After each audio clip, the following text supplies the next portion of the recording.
Las dos. Esta es la señal de mi país.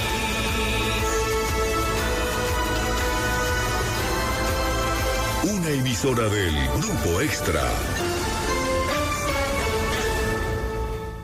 Asiento Extra por Extra Radio.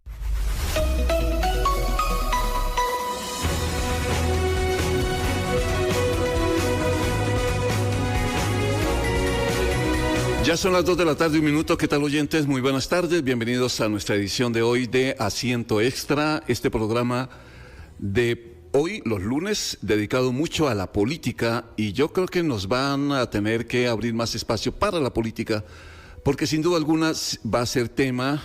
Cada vez hay más eventos que merece que busquemos los protagonistas. Eso es lo que hacemos a diario a través de nuestras ediciones desde Buena Mañana a partir de las 5 de la mañana, o lo hacemos en la edición de En Contexto, en el programa de las 10:30 de la mañana, o en este programa que se llama Asiento Extra a partir de las 2 de la tarde, que va hasta las 3, siempre a través de esta frecuencia de Extra Radio, 92.3 FM. Cumpliendo un año al aire en este mes de agosto, que es el mes del aniversario nuestro, un año...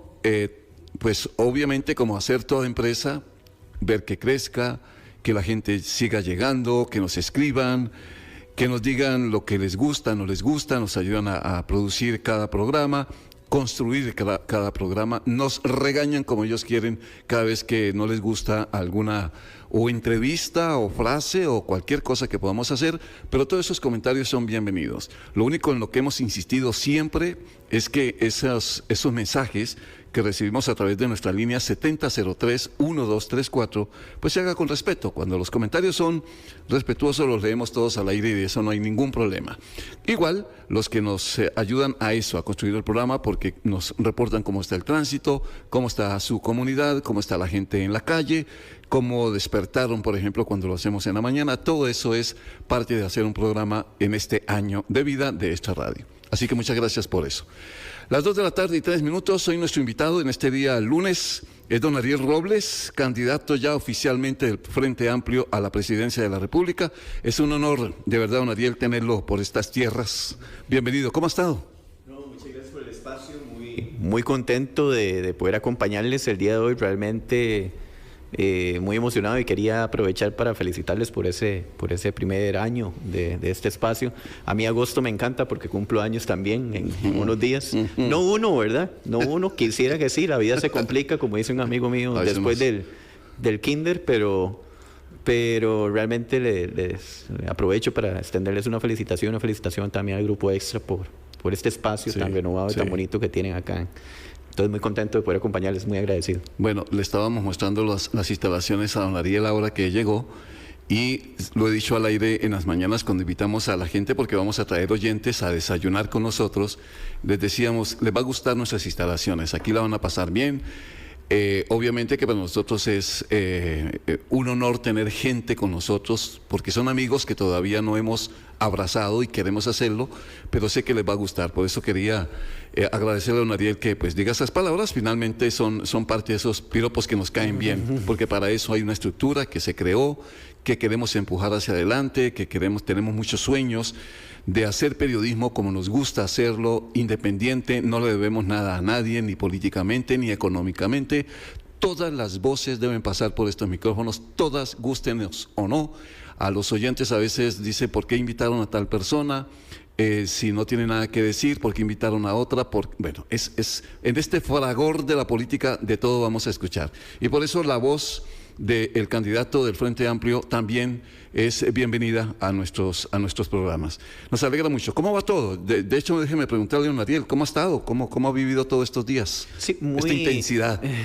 Muy tranquilo, ¿verdad? Primero, eso siempre lo hemos asumido ahí, la postura personal ante la política siempre ha sido de mucha tranquilidad. En mi caso, no tiendo a ser una persona como relajada, tranquila, no muy, digamos, disparada en sus emociones. Entonces podría decir que este nuevo reto que estamos enfrentando, que es un proceso electoral que ciertamente tiene sus condiciones de vida muy acaloradas, muy a la carrera, muy polarizado el ambiente político nacional, que cada día sale una cosa, que bueno, el ejercicio de ser diputado, el ejercicio de estar en diferentes espacios, por supuesto que acarrea retos y que vamos a ver, es como estar brincando de un lado a otro, y que uno apenas empieza como a acostumbrarse a una silla y hay que levantarse y buscar el nuevo camino.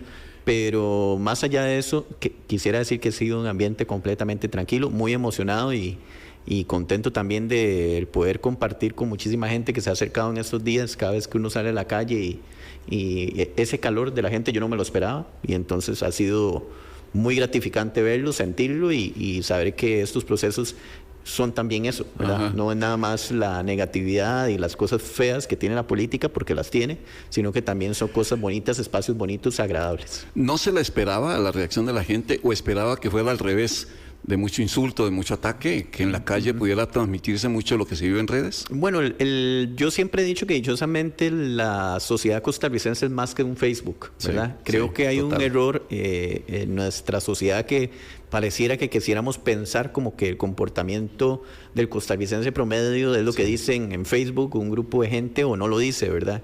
Y lo digo porque, bueno, es como el ejemplo de la sociedad, ¿verdad? A veces generalizamos mucho, ¿verdad? Porque tal vez 2 que 3 personas que son las que gritan insultos en un estadio no son la mayoría de la gente que está en el estadio. La gran mayoría de la gente va a ver el partido, a celebrarlo, a sentirse cómodo, a estar contento, pero se generaliza como si todos los que estuvieran ahí estuvieran gritando insultos y diciendo improperios. Y lo mismo en todo lado, como que tal vez en la política o en redes sociales pareciera que porque hay un grupo que hace mucho ruido, ¿verdad?, para un lado o para otro, entonces así es la sociedad, y realmente no es así. Yo le puedo decir que en todo este tiempo que he tenido una labor en un espacio público, ¿verdad?, que es ser diputado de la República, contadas con la mano son las personas que me he encontrado, contadas con la mano son las personas que me he encontrado en la calle que me ha dicho algo inesperado o inapropiado. La gran mayoría de gente se me ha acercado porque coincide conmigo, y creo que eso es una característica del costarricense. No quiere decir que todo el mundo coincida conmigo, no, que cuando uno se acerca a alguien generalmente es más cuando coincide y le quiere reconocer su trabajo, a que es alguien que me disgusta, entonces mejor no me la acerco, ¿no? Y eso creo que es hablar bien de la sociedad costarricense, decir que la persona en Costa Rica, gente altamente pacífica, altamente dialogadora, que puede sentarse y acercarse a uno y decirle, mira, no coincido con usted en este y este tema, y capaz que encontramos uno en el que coincidimos. Claro. Pero bueno, por ahí hemos caminado y eso ha sido la percepción. Uno sabe que existe gente que lo apoya, pero en estos días es como muy natural que la gente se me acerque a decirme, mira, voy a votar por usted, y realmente lo digo con esta curiosidad, es que no he salido de la casa, digamos, en estos días, y no he ido a un espacio donde no me haya encontrado alguien que me dice, hoy andaba en el hospital, y ahí llegó, ¿verdad?, un par de personas a decirme, bueno, cuente con mi apoyo. Entonces, realmente eso es lo que nos ha emocionado mucho. Qué bueno.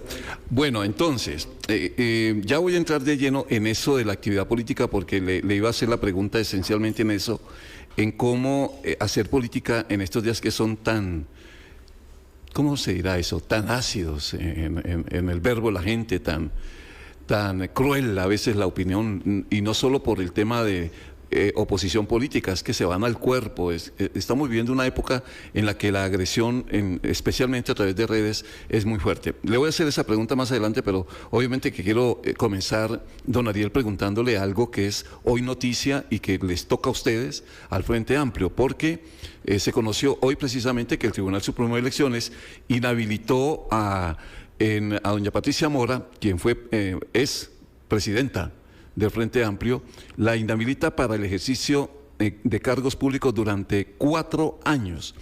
¿Eso cómo afecta el funcionamiento, teniendo en cuenta que es la presidenta de su partido?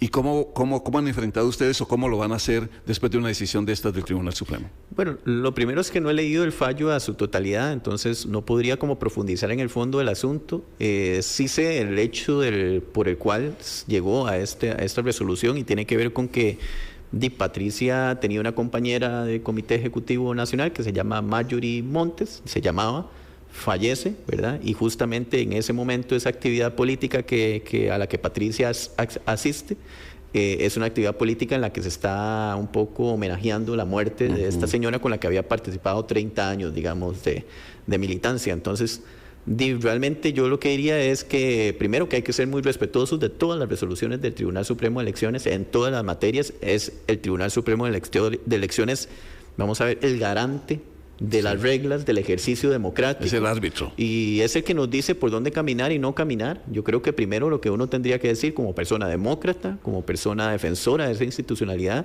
es que uno tiene que ser, independientemente con quien sea, tiene que ser respetuoso, ¿verdad? Y aceptar las resoluciones de ese Tribunal Supremo de Elecciones. Es muy extraño, digamos, cuestionar el Tribunal Supremo para unas cosas y no aceptar las resoluciones para otras, o la práctica de legitimar el Tribunal Supremo de Elecciones, que al final lo que hace es delegitimar nuestros procesos democráticos. Ese es el mismo tribunal el que garantizó que mi elección como diputado de la República y la elección de los 57 diputaciones que estamos ahí en la Asamblea fue válida y que fue democrática y a derecho. Entonces, creo que lo primero que habría que hacer como en primera vuelo de pájaro, digamos, a la primera lectura de estas noticias, que yo también las acabo de ver hace como una hora, la primera posición que podría externarles, sí, con toda la transparencia del caso, es decir que hay que ser respetuoso de lo que resuelve el Tribunal Supremo de Elecciones, independientemente de cuál sea la persona. Y ojalá el Tribunal Supremo de Elecciones siga aclarando cada vez más a qué se le reconoce como beligerancia política, ¿verdad? Porque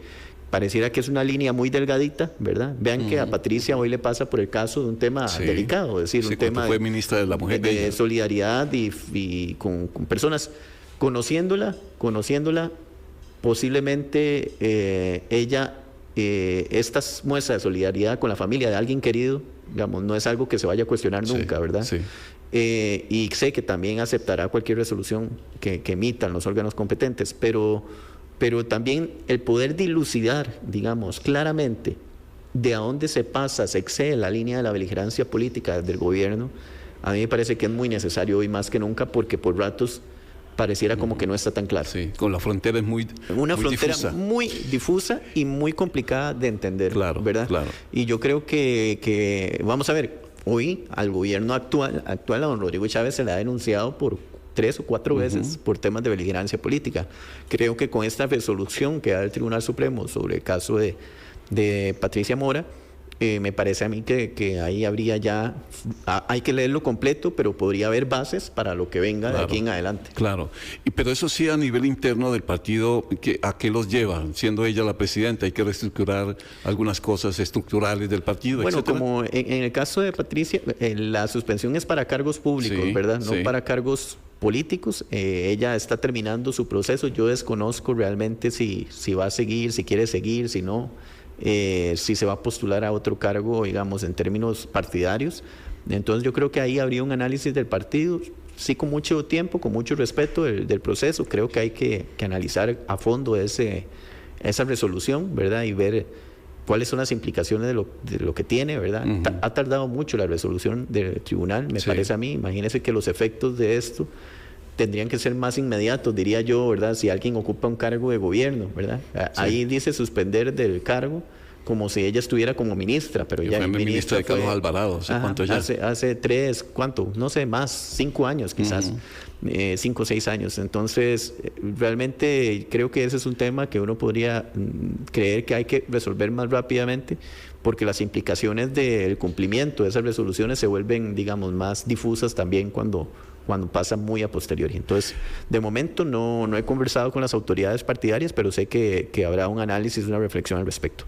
Las 2 de la tarde y 14 minutos. Bueno, don Ariel, ya vamos a hablar del tema político, su aspiración para dirigir al país, las propuestas que va a tener, pero sí me gustaría que, pues obviamente hay un Ariel que la gente quizás no conozca. Yo, de lo que sé de su amado Pérez Celedón, de su aventura de venirse a San José, la familia, del trabajo parlamentario, pues porque hemos visto muchas encuestas o resultados de algunas encuestas que respaldan mucho el trabajo del Frente Amplio, que le gusta a mucha gente el trabajo que ustedes hacen, especialmente de control político en la Asamblea Legislativa. Pero si uno quisiera definir a Ariel, porque además uno habla del candidato de Ariel Robles, muy joven, pero ¿quién es Ariel? ¿Quién es Ariel Robles? Y ya le voy a preguntar por qué quiere ser presidente de este país.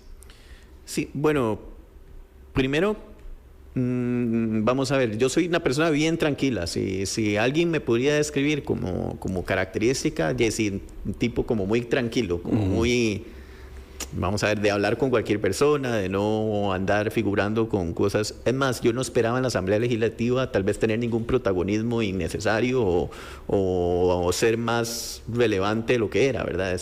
Siempre he creído en la vida que uno entra a los espacios y es mejor ser subestimado que sobrevalorado, ¿verdad? Entonces siempre tratamos de caminar como por ese recorrido. Entonces, si usted me pregunta a mí cómo me describo yo, sí, muy, muy tranquilo, muy pasional, apasionado tremendamente por las cosas que tiene interés, ¿verdad? O que le resultan, sí, como algo en lo cual hay pasiones envueltas, muy emocional.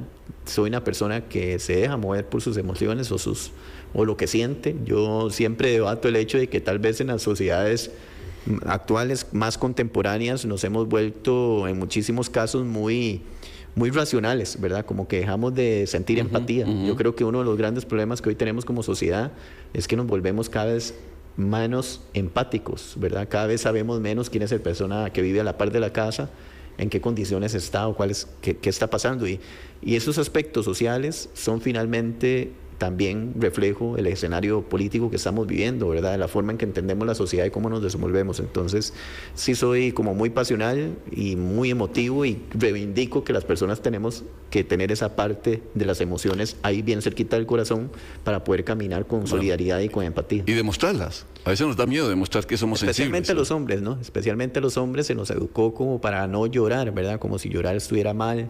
O como un poco ocultar las emociones. Yo creo que las emociones son sanas, hablarlas, vivirlas, sufrirlas en algunos casos, ¿verdad? Y que está bien, digamos, sentir todo eso está bien como persona.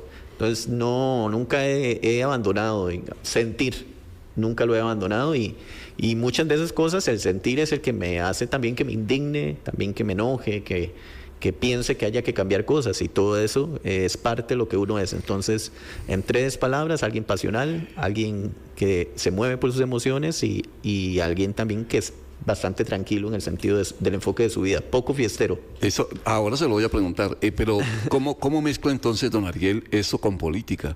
Cuando es mucho más racional, mucho más agresiva, por ratos, etcétera, etcétera. Por ratos es más racional, ¿verdad? Pero por ratos uno dice, ¿qué será esta cuestión, verdad? De racional no tiene nada. Las discusiones que a veces estaban uno escuchando por horas. Entonces uno dice, aquí es racional, no.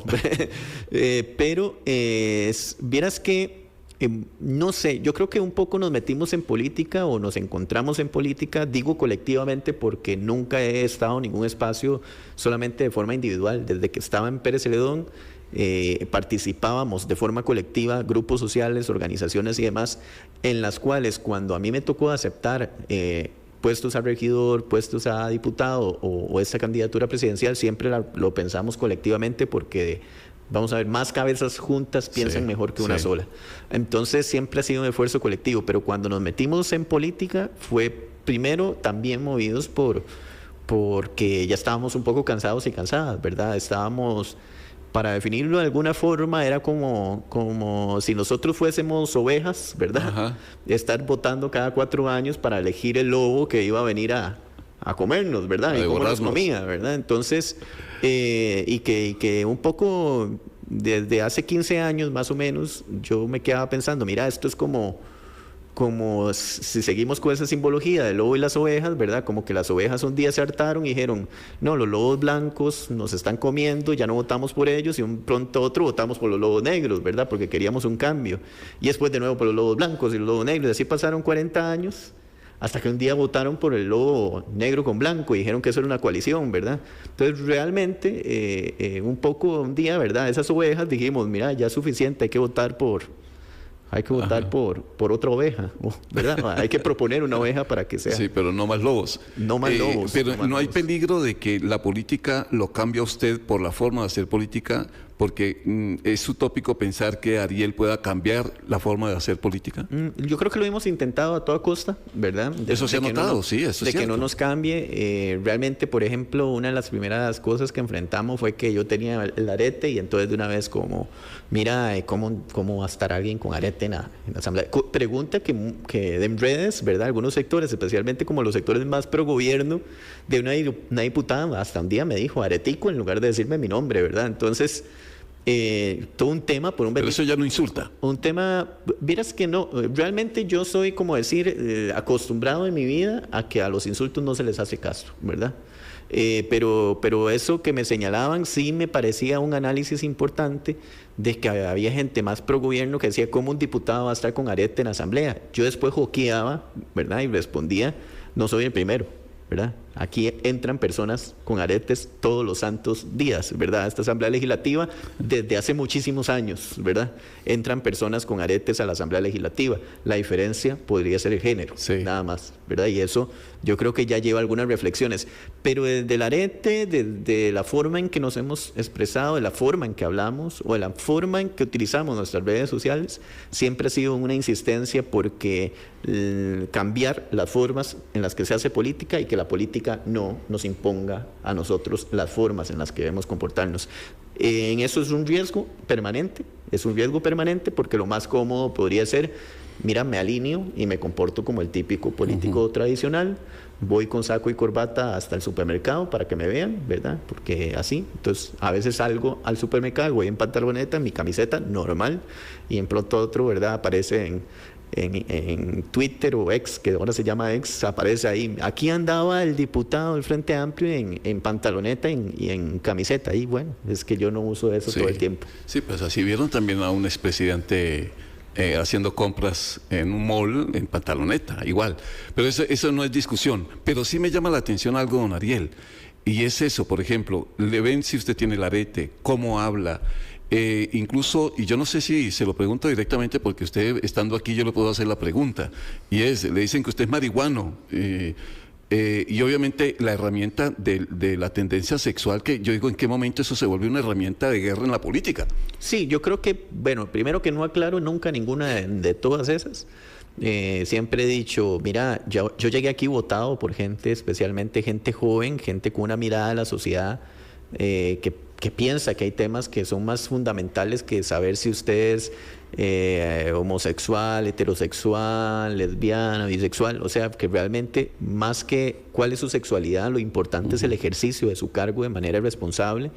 Y a usted no le interesa aclarar eso. Nunca lo he salido a aclarar, ni lo voy a hacer, ¿verdad? Por un tema político, ni ocultar mis relaciones, ni lo que tenga, ¿verdad? Tampoco. No lo he aclarado nunca porque creo que en el país, en el momento en que nosotros tengamos que salir a decir, mire, es que soy heterosexual, es mentira lo que ustedes están diciendo, o mire, es lo contrario, empezamos a legitimar que la sexualidad sea un requisito para ser aspirante a un cargo público. Y hasta donde yo sé, ser heterosexual o lo que sea no es requisito para ser diputado ni tampoco para ser presidente. Entonces yo creo que la sexualidad, los intereses que podamos tener y que nos guste, cómo nos guste, sería tan ilógico como que a mí me pregunten si me gusta comer pinto en la mañana, ¿verdad? No tiene ningún sentido que nos estemos enfocando en eso, una política, cuando la política debería pasar por las ideas. Y lo mismo con el tema del cannabis. Lo que pasa es que fui honesto y yo creo que en la coherencia a veces no se premia en la política, pero creo que en la vida hay que ser coherente. O sea, más allá de la política, usted no puede ser coherente si anda contradiciéndose en un espacio u otro. Entonces, en algún momento, en una comisión, ese es el run, estaban diciendo que toda la gente que ha fumado marihuana, esto lo decía un diputado de la Nueva República, era una delincuente. Y yo dije, no es cierto. En algún momento en mi vida he consumido cannabis. Sí, he consumido marihuana en algún momento de mi vida, como apostaría que muchísima gente en este país. Y eso no quiere decir que usted sea un delincuente, ¿verdad? Decir eso fue el tema, ¿verdad? Okay. Pero siempre lo hemos planteado así, decir, este país se lo están robando a pedazos los corruptos, ¿verdad? Los ladrones, los políticos que han venido a beneficiarse a sí mismos y que agarran la plata por debajo de la mesa, así como estamos nosotros, agarran la plata por debajo de la mesa y se la meten a bolsa, con artimañas y con cosas que han venido pasando en 40 años. Lo hizo Liberación, lo hizo la Unidad, lo hizo el PAC, lo está haciendo este gobierno. No, este país no lo tiene quebrado los marihuanos, entonces prefiero que me digan marihuano que corrupto. Ahora, y obviamente lo dije ahora, en el momento que todo esto se vuelva herramienta de la campaña política, pues enredamos mucho eso, las propuestas. Y obviamente tengo que preguntarle a don Ariel si esos argumentos o esos términos o esos calificativos, porque cuando yo le dije que si se ofende, si algunas cosas de esto lo ofenden, cuando uno escucha al presidente hablando de usted, por ejemplo, dice en qué momento, primero, ¿por qué le cae tan mal Ariel al presidente Chávez? Y segundo, no ahorra el presidente Chávez calificativos contra usted. ¿Eso lo toca? La primera vez asustó a mi familia.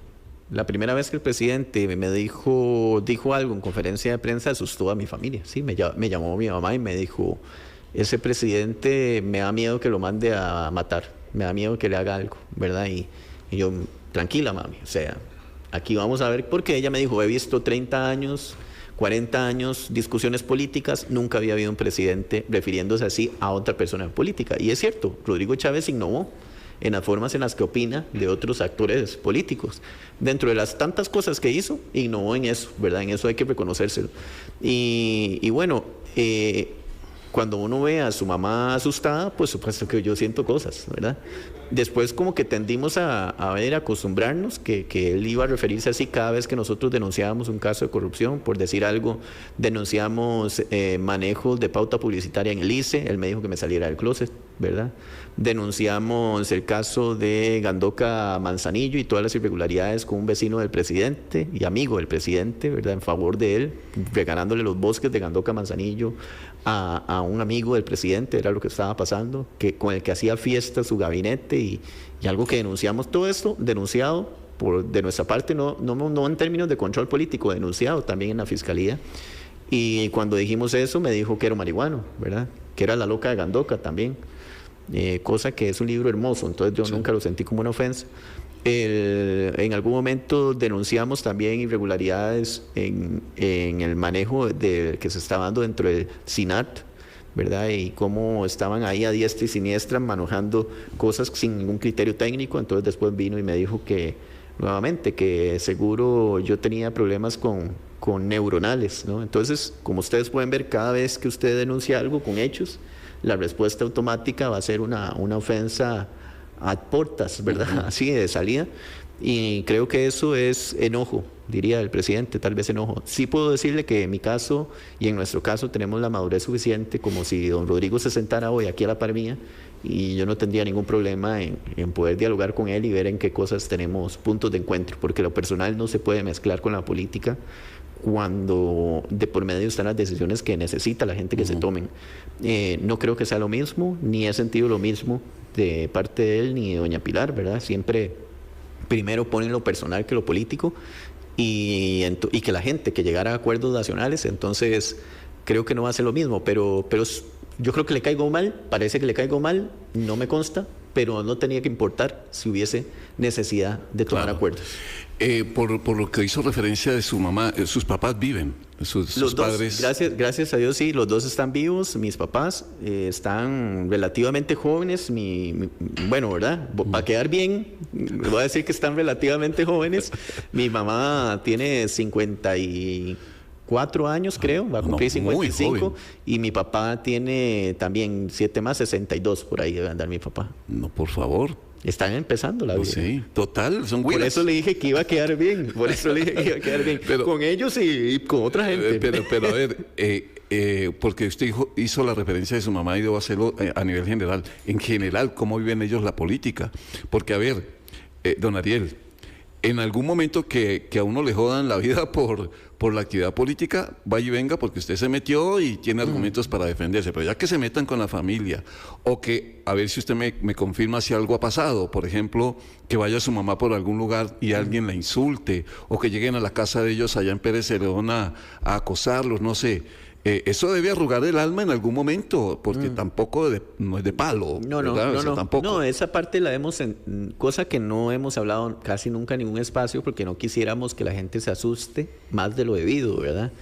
Pero sí hay cosas que habría que valorar yo acepté ser candidato a un cargo y acepté ocupar un cargo, ¿verdad? Pero mi mamá y mi papá No son personas políticas, ¿verdad? Han pasado cosas, es cierto. Vamos a ver que no del tipo de esto de perseguirles en la calle y todo, eso es otra cosa. En Pérez Celedón todo el mundo sabe dónde viven mis papás, ¿verdad? Y eso lleva a que claramente hay una identificación. O sea, mi papá y mi mamá es conocido que son mi papá y mi mamá. Entonces, muchas veces pasó o ha pasado, ¿verdad? En que, por decir algo, se han revisado tal vez mi vida para atrás y para adelante y como no pueden encontrar algo, entonces ya lo que queda es el invento, ¿verdad? Y ahora inventaron en algún momento algo de mi papá, ¿verdad? Que es completamente falso, ¿verdad? Y entonces mi papá se sentía un poco mal porque decía, mira, ¿cómo andan diciendo eso de mí? Cosa que yo nunca he vivido, ¿verdad? Sí, mi papá sí estuvo en Estados Unidos, pero no vivió en lo que, una imagen que compartían por grupos de WhatsApp, no vivió en lo que ahí hacían, ni hizo lo que dicen ese mensaje, ni nada. Después tuvo que aclararlo. Entonces, porque mi papá tiene que verse aclarando algo que no es cierto, si no es una persona que participa en política, ¿verdad? También enfrentamos de que un vecino, que yo no lo culpo, ¿verdad? Yo no culpo a mi vecino, quiero decirlo, porque mi vecino se traga finalmente, es víctima de la desinformación, ¿verdad? Entonces un vecino que compró veneno para alimentar, veneno para matar ratas, ¿verdad? Y lo echó en comida para animales y dijo que iba a matar los perros de los comunistas, ¿verdad?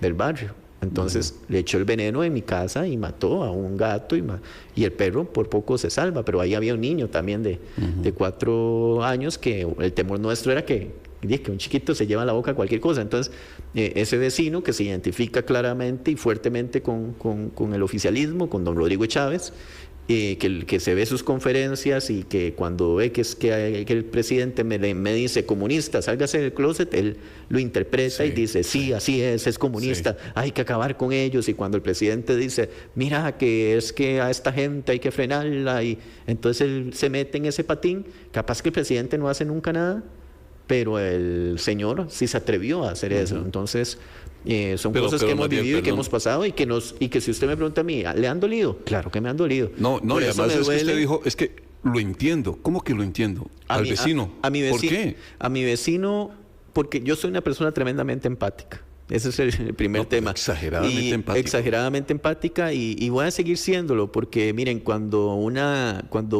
bala mata a una persona, no lo mató la bala, lo mató quien detonó la bala. Disparó. Y yo creo que este tipo de personas como él terminan siendo la bala que va y golpea, ¿verdad? Pero quien lo detona con toda responsabilidad es un actor político igual que yo, y por eso yo tengo que tener cuidado en cómo digo y qué digo, y por eso cada vez que puedo y tengo una oportunidad, yo le digo a la gente que nos sigue, a nosotros y nosotras, no devolvamos golpe con golpe, el irrespeto no con irrespeto. O sea, si a usted le tratan mal, le tratan de forma irrespetuosa, devuelva con respeto y dialogue, ¿verdad? Al odio se le combate con diálogo, con solidaridad, con empatía y con amor. Al odio, si usted lo combate con más odio, lo que hace es una esfera interminable que algún día va a tocarlo a usted, me va a tocar a mí, que nos va a terminar tocando a todas las personas. Entonces, como que hago ese esfuerzo y yo califico a este señor como lo decía, como un señor que termina siendo víctima de la misma polarización. El debate mío tiene que seguir siendo con quienes son responsables de ese tipo de actitudes. Claro, pero me vuelve a mi pregunta antes de ir al corte, don Ariel. Qué interesante. Esto yo nunca pensé que lo iba a hablar, pero bueno. Sí, no, y es que además algo que usted lo dijo, que me toca claro, porque yo le dije, y la palabra que usé pues tampoco es muy radial, pero igual hay que usarla. Que a mí me jodan la vida no importa, pero que me la jodan a la familia no. Y eso en algún momento debe, digo yo, golpear del estado de ánimo, diciendo, caramba, ¿yo qué estoy haciendo? ¿Por qué estoy metiendo a mi familia en esto? Claro, montones de veces hemos pasado por ese espacio de la noche, voy a decirlo así, de la noche en la cual usted reflexiona, lo repiensa y se dice, valdrá la pena, ¿no? ¿Verdad? Y también se siente dolor y siente tristeza y las llora. O sea, no creo que eso que lleva a esto, pero cada vez que hemos pasado por ahí, hemos también visto que vale mucho la pena este país. O sea, vale profundamente la pena lograr que Costa Rica sea un espacio, ojalá, más equitativo, más justo, más donde el ser feliz sea realmente una posibilidad. Hoy la gente en Costa Rica, a muchas, no tiene la posibilidad de ser felices. Y entonces trabajar por eso vale tanto la pena, ¿verdad? Y nos apasiona tanto también que un poco contrarresta, ¿verdad? Esas preocupaciones. Entonces, sí, voy a decir que las alegrías y el amor y la solidaridad ha sido tan enorme que opaca por mucho, ¿verdad?, los momentos tristes. Sí, parece que usted leyera mucho El Principito, ¿no? Es mi libro favorito. Sí, es mi libro favorito. ¿Es su libro favorito? Sí. Sí, Ok. por eso yo siempre Ok. lo he defendido, sí. Ok, sí, basado a ver, cuando El Principito dice lo esencial no Es se invisible ve, a los ojos. no se ve, no es Ese mi palpable a tatuaje, los ojos. aquí lo tengo tatuado. La frase, déjemela ver. Sí, aquí ¿Cómo lo tengo dice? tatuado. Lo esencial es invisible a los ojos. Prueba contundente que sí ha leído El Principito. Sí. ¿Cuántas veces? Y lo he leído 4 veces y espero leerlo más. Cada vez que lo leo, aprendo algo Es nuevo. más, antes de ir al corte, recomendadísimo. Yo una mañana aquí, junto con Lorena, decíamos, ponga El Principito en la casa sobre un escritorio, sobre una mesa, y que sus niños comiencen a verlo como algo que en algún momento les va a llamar la atención. Y si ya son grandecitos, léanle el Principito. Creo que son de esas cosas que nosotros como familia, como papás, deberíamos compartir más. Tener incluso, no tratado tanto en el brazo, pero sí en el alma, muchas frases que están ahí y que valen la pena. A mí me encanta cuando dice, si dices que vienes a las 4, comenzaré a ser feliz a las 3. El zorro se lo dice al Principito, sí, porque el Principito lo estaba como un poco domesticando, ¿verdad? Entonces él le decía que para que lo domesticara fácilmente, que fuera cada día a hablar con él durante varios días, creo que eran 5, y que sí, que eso sí, que cuando iba a llegar, que le dijera como con esto, con una hora de anticipación para poder emocionarse de antes y estar anhelando que llegara, ¿verdad? Es un libro hermoso y profundo, y yo... Para yo grandes creo, y chiquitos. Yo creo que lo leí siendo niño por una recomendación de mi mamá, que es docente, y que lo leí, y después lo seguí leyendo, lo leí de nuevo en la escuela, y después lo he leído a lo largo de mi vida más veces, porque me parece que es una perspectiva de la vida absolutamente maravillosa, ¿verdad? Y tan real, ¿verdad? Esto que lo esencial, solo con el corazón se puede ver bien, lo esencial es invisible a los ojos, es una frase contundente para la vida. ¿Por qué? Porque no es nada de lo material, nada de lo que tenemos, lo que realmente es esencial. Esencial es el abrazo de mi mamá, ¿verdad? Esencial es el amor de mi pareja, esencial es la celebración del cumpleaños de alguien que amamos, ¿verdad? Y eso no se compra con ningún dinero, ni tampoco se logra ir al supermercado y decirme, regáleme, no sé, 10,000 colones en momentos de felicidad y amor. No se compra, entonces eso es muy importante. Defíname un abrazo de su mamá. El abrazo de mi mamá, le podría decir que es lo más gratificante y lo más seguro que podría encontrar. Es el mejor refugio del mundo. No hay momento en que no me haya sentido seguro, ¿verdad? Cuando me lo ha dado. Entonces, nunca en la vida, en los momentos más felices, en los más tristes, yo no me he sentido que es el lugar indicado. Por eso sé que valen tanto la pena, ¿verdad? Vamos a un corte, rápidamente, y regresamos ya para entrar, ahora sí, a hablar de política. Porque queríamos hablar de política, las propuestas de Ariel Robles, ya es candidato a la presidencia, y obviamente que hay cosas de fondo que queremos abordar, sin duda alguna, con uno de los candidatos que tendrá que dar pelea, porque este escenario se está poniendo muy interesante. 2:38 minutos, ya volvemos.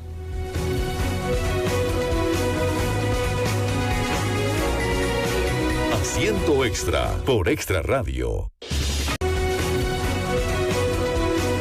Son de las 2 de la tarde, 40 minutos. Bueno, don Ariel, hay cosas, estamos hablando con candidato del Frente Amplio, Ariel Robles, hoy aquí en Asiento Extra. Con todos los candidatos lo vamos a hacer, vamos a conversar con ellos y hablar obviamente de política, que es una política que yo no sé si a usted le suena, don Ariel, tal y como están planteadas las cosas hoy en día. Hay sectores que hablan de hacer una campaña anti-Chávez, anti-rodriguismo, porque incluso lo dijo ayer o fue esta mañana, bueno, alguien lo dijo esta mañana, un triunfalismo peligroso incluso para el mismo chavismo. de sentir que son ganadores. Sin embargo, eso lleva un reto a ustedes que van a enfrentar ese sector político, y es si la campaña debería ser antirrodriguista. Sí, bueno, a mí me parece que no. Voy a empezar diciendo que no. De hecho, mucho de lo que, y no es una respuesta actual, si fuera una campaña anti-Chávez, cuando usted gane, usted no sabe qué hacer. O sea, no sabe, no va para ningún lado, porque su meta final era oponerse al chavismo, ¿verdad? Realmente, en nuestro caso, lo que hemos dicho es, además de que hay una cosa clara, ¿sí? Hemos sido oposición de Rodrigo Chávez, posiblemente la más clara y evidente, no una que se bajó de un avión y apareció ahorita hace como 3 días diciendo que ya basta, claro, porque llegó hace como 3 días al país después de estar en un avión fuera de aquí, mientras todo el mundo, el resto, se llevaba los disparos como los que acabo de comentar a nivel personal. Entonces, hemos sido oposición realmente evidente a Chávez, como para estar claros de que somos una propuesta anti-Chávez, ¿verdad?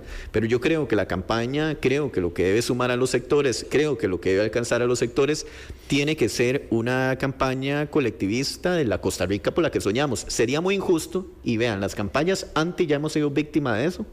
Tenemos más o menos 3 campañas en las que la elección era a cuál lado del barranco nos tiramos, ¿verdad? Si votábamos por Luis Guillermo o votábamos por Johnny Araya, ¿verdad? Era el anti-Johnny Araya, finalmente, y Liberación fue que parece el que ganó. Sí. Después, en la segunda ronda electoral del 2018, era o vota en contra de Fabricio o vota en contra de la continuidad del PAC, es decir, la gente eligiendo nuevamente anti-algo en anti-algo. Y esta campaña electoral, finalmente, la que pasó hace este último proceso, resulta que era en contra de Figueres, ¿verdad? Sí. Y en contra de don Rodrigo Chávez por los casos de acoso sexual y demás. Entonces, era anti nuevamente. Entonces, seguir por ese camino realmente es peligroso. Sí. Nosotros y nosotras llevamos a las personas en Costa Rica a que elijan entre el anti Chávez o el anti otra propuesta. Nuevamente es quitarle la posibilidad a Costa Rica de escuchar, de hablar, de dialogar sobre la Costa Rica que desea y cuál Costa Rica es la que deberíamos apostar para construir. Bien lo decía un analista, y en eso coincida con usted muchísimo, don Ariel, en el sentido de que en el momento que el país dejó de votar por una idea y comenzó a votar en contra de otras, ahí se enredó el camino de la democracia. Creo que perdimos el rumbo completamente y no solucionamos nada. Entonces, realmente los mismos problemas que hoy tenemos en el país, voy a decir que se han acrecentado, ¿no?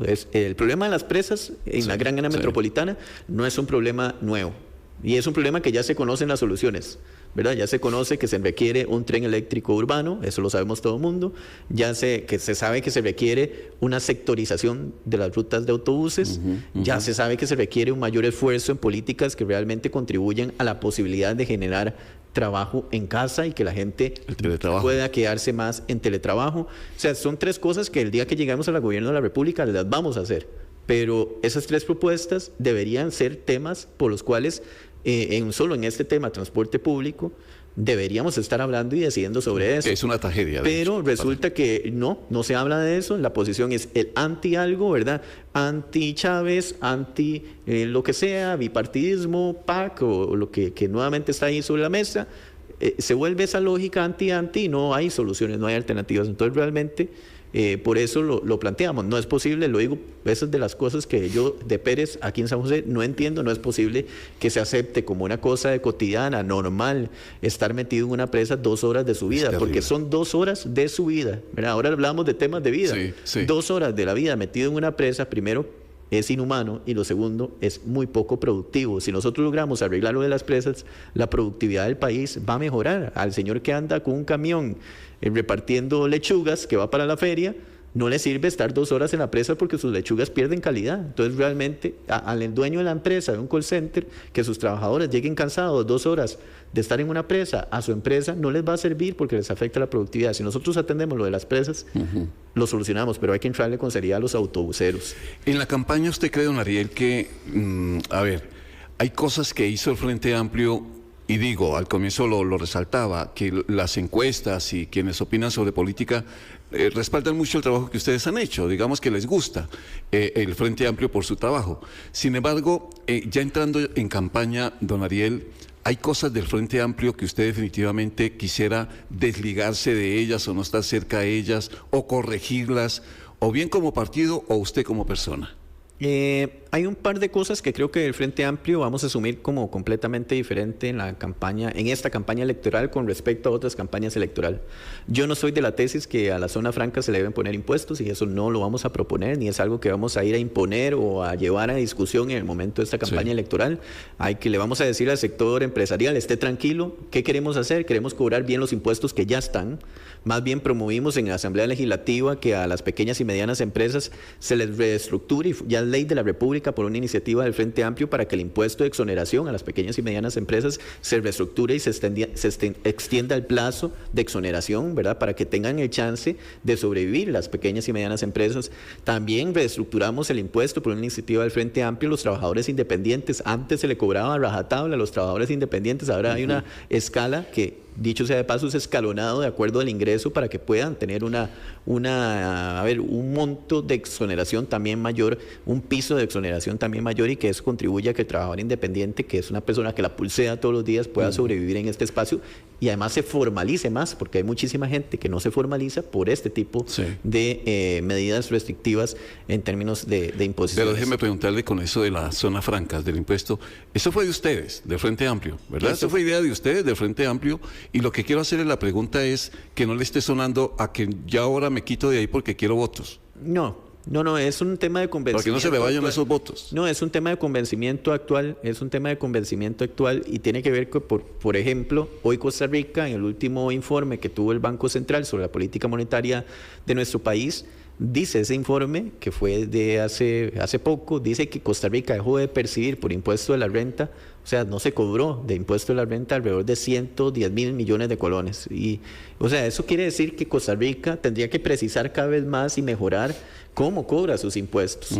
Todo lo que sea de añadidura de ahí tendría que ser una discusión de política económica, de características globales como las que se ha tenido en otro país, pero venir con la lógica de que, mira, entonces más bien a esos sectores empresariales lo que estamos diciendo es, tranquilos, Costa Rica requiere trabajar en otras formas para que las inversiones en este país sean más fuertes, sean mejores, y para eso se ocupa hacer esto y esto. Pero es un ejemplo de una propuesta que creo que habría que hablar desde otra mirada. ¿Por qué un oyente, alguien que nos va escuchando hasta ahora a través de esta radio, usted tiene que convencerlo de que vote por usted? ¿Por qué ese oyente o ese ciudadano cambiaría criterio frente al Frente Amplio o frente a usted como persona también y decir, me interesa, vamos a ver qué pasa? ¿Por qué? ¿Por qué por Ariel? Primero, porque somos gente que venimos de saber lo que se vive y lo que está viviendo la gente. Nosotros y nosotras no queremos hablar de cosas que no esté viviendo la gente, y así lo hemos venido haciendo también en la Asamblea Legislativa. Hemos defendido, por ejemplo, el tema del salario mínimo, que hay gente en la Asamblea Legislativa que ha dicho que el salario mínimo es demasiado alto en Costa Rica, ¿verdad? Nosotros hemos defendido que el salario mínimo casi que prácticamente no alcanza. ¿Pero por qué lo defendemos? Porque mi hermano, ¿verdad?, que hoy no está aquí a la par mía, pero escucha las entrevistas, mi hermano trabajó por mucho tiempo en una pequeña empresa que no le pagaba ni siquiera el salario mínimo, ni la caja, ni nada. Y entonces tiene sentido para mí defender eso, porque es algo que mi familia lo ha vivido. Sé el tema de los alquileres, porque pago alquiler. O sea, yo no vengo de no conocer cuánto vale un alquiler que aumenta cada vez, y por eso hay una propuesta del Frente Amplio para regular el tema de los alquileres y que los aumentos no sean desproporcionales. Sabemos del tema de lo que les comentaba hace un momento, el servicio de transporte público, porque lo hemos vivido. Por eso logramos en esta Asamblea Legislativa, con una iniciativa que impulsamos y que nació en el despacho, que el cobro electrónico sea una realidad en las unidades de bus, que va a ayudar a que las tarifas sean más justas, que sean más equitativas, que bajen, evitar el lavado de dinero, además que la gente ande plata en la bolsa y que pueda ser fuente de un asalto, digamos, también es una medida de seguridad. Y logramos enfrentar, no con habladas, no con gritos, no con temas pasionales, ni tampoco con chistes, a veces hasta pareciera en lugares inapropiados, no con esas cosas, sino actuando. Lo logramos en la Asamblea Legislativa.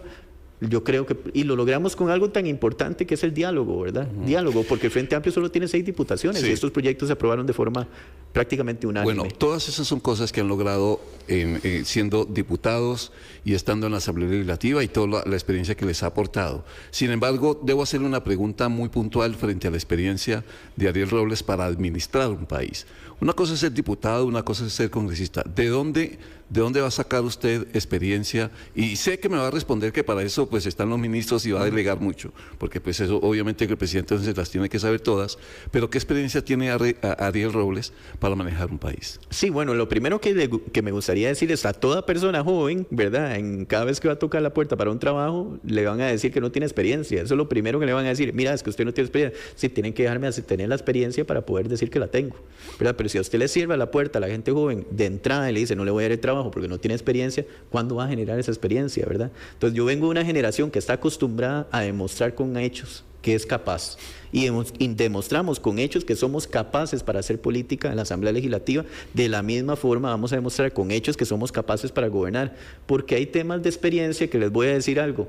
Había gente muy experta, por ejemplo, en trabajar en organismos internacionales y lo que nos salieron fueron expertas para robar. ¿A dónde está la cámara? Expertas para robar, fue lo que nos salieron. Tenían larga data de gestión en el Banco Mundial, fuera del país, y fuera de esto y lo otro y lo otro. Llegaron a Costa Rica y lo que menos saben es gestionar el Estado y lo que menos saben es cómo hacer para manejar el poder y poder dialogar con los diferentes sectores para gobernar. El que se sienta aquí y dice que todo lo va a resolver solito, de una vez digámosle que no. Porque esto no se va a poder resolver solamente con una persona que asuma las cosas como el superhéroe o la superheroína. Costa Rica hoy está urgida de diálogo, como todas las familias.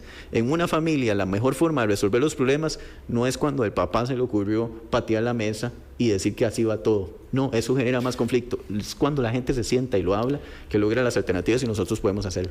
Yo no sé en qué momento son las 2:53. Rapidísimo, sí. Es impresionante la velocidad de esta hora. Tendré que volver. No, va a tocar, vamos a tener que hacerlo porque siempre me pasa, digo voy a hacer una entrevista así y me sale así, pero no importa, finalmente para eso sentamos a los personajes aquí, para escucharlos tal y como son, sin estructurarnos mucho en el tema político.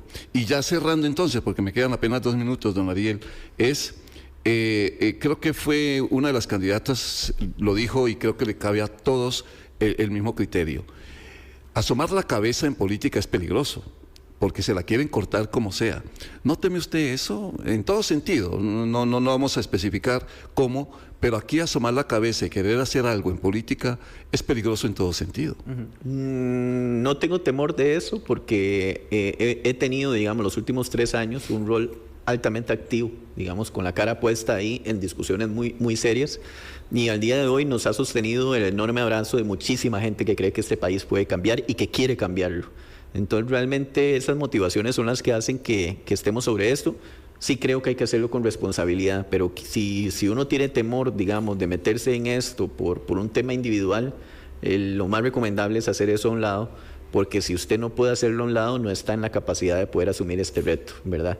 Lo otro son temores del pasado, es decir, yo tengo completamente tranquila mi conciencia de que en todo espacio en el que he estado, nunca me he robado un 5, nunca he hecho algo malo, nunca he beneficiado a nadie por una decisión absolutamente personal, y llevar eso al escenario, vieras que a uno le da mucha tranquilidad, porque yo sé que pueden rebuscarse mi vida para atrás y para adelante y no van a encontrar un caso de corrupción o un escenario difícil, y eso nos da la ventaja, diría, de tener tranquilidad. ¿No le ha pedido a su familia que lo piense? ¿Mi familia? Sí. Mi mamá y mi papá, que hoy fueron muy famosos, regalamos muchos, siempre han sido el pilar que determina, ¿verdad?, la posibilidad de estar acá. Siempre ha sido producto de un esfuerzo colectivo. Sin el esfuerzo de mis papás yo no hubiera podido estudiar, no hubiese podido trabajar, no hubiese podido salir adelante, ¿no? Y entonces, si estoy aquí sentado es porque ellos están conmigo, ¿verdad? Entonces y mi pareja también, entonces no fue un principio como más confíe en lo que su corazón siente, y aquí estoy confiando en lo que mi corazón siente. ¿Cómo la pasó? Súper bien, les recomiendo a todos los candidatos y candidatas que vengan, es muy tuanis y da muy buen café.